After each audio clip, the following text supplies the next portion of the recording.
Ada sejumlah nama penting dalam sejarah berdirinya Jam'iyah Nahdlatul Ulama. Mereka menjadi aktor utama dalam ikhtiar menyalakan pelita terang bagi Jam'iyah para kaum santri ini. Satu di antara nama itu adalah Kyai Haji Ridwan Abdullah, ulama kelahiran Kampung Carikan, Bubutan, Surabaya pada 1 Januari 1885 ini dikenang sebagai ulama seniman, pencipta lambang Nahdlatul Ulama. Kyai Haji Ridwan lahir dan dibesarkan dari keluarga santri Surabaya. Setamat sekolah dasar Belanda, Kyai Ridwan muda yang gemar melukis ini dikirim ayahnya ke sejumlah pesantren untuk mendalami ilmu agama, di antaranya pesantren Buntet Cirebon, pesantren Siwalan Panji Sidoarjo, dan pesantren Bangkalan Madura.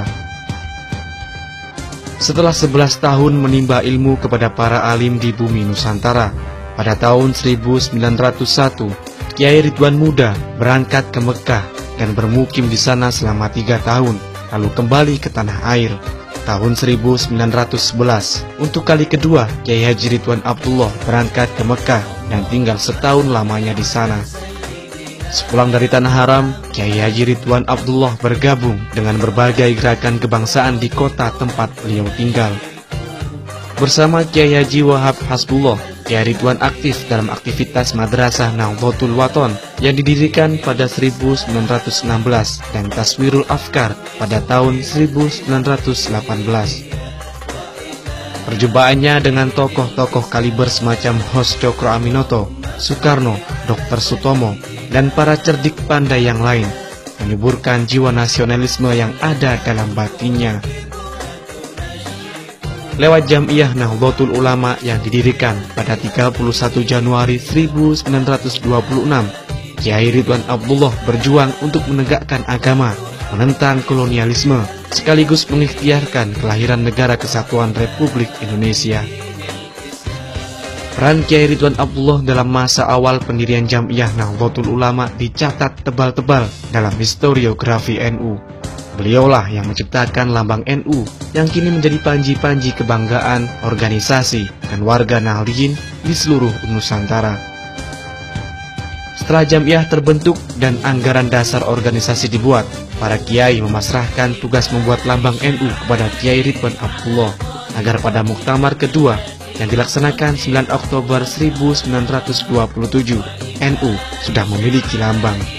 Amanah dan tugas para ulama itu dijawab Kyai Ridwan Abdullah dengan sebuah karya, lambang yang penuh makna filosofis. Lewat mimpi selepas istikharah untuk memohon petunjuk kepada Allah, Kyai Ridwan Abdullah melihat lambang bola dunia yang dilingkari seutas tali tambang yang tersimpul di bagian bawah dan 9 bintang. Kyai Ridwan lalu menggambarkan hasil mimpinya di atas lembar kain berbentuk vandal. Lambang itulah yang kemudian dipasang di arena muktamar kedua NU di Hotel Peneleh, Surabaya. Banyak orang bertanya tentang makna lambang itu. Dalam sebuah majelis khusus yang dihadiri para ulama, termasuk Hadratus Syekh Kyai Haji Hashim Asy'ari, Kyai Ridwan Abdullah menerangkan apa makna filosofis lambang tersebut.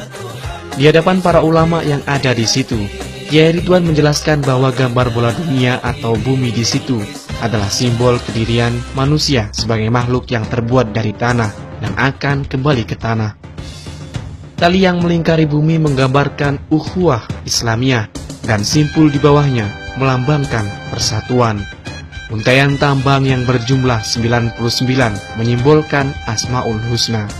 9 bintang yang mengelilingi bola bumi juga mengandung makna religius tinggi.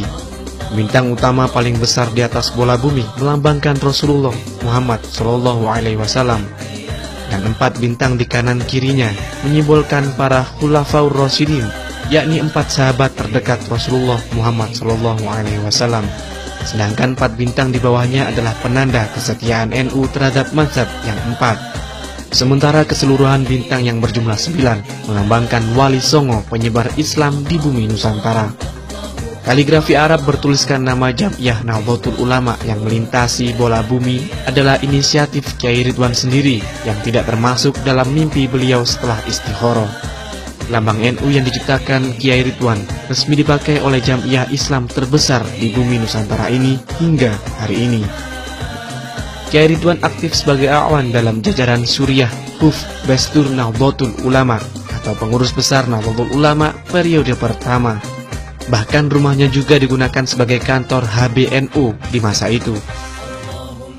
Kiai Ridwan Abdullah wafat tahun 1962 dan dimakamkan di Tembok, Surabaya. Nama dan sejarah perjuangannya menginspirasi, ilmunya penuh manfaat menaungi umat. Sosok Kiai Ridwan Abdullah adalah uswah hasanah, bagai pelajaran yang tidak pernah habis ditimba dari masa ke masa.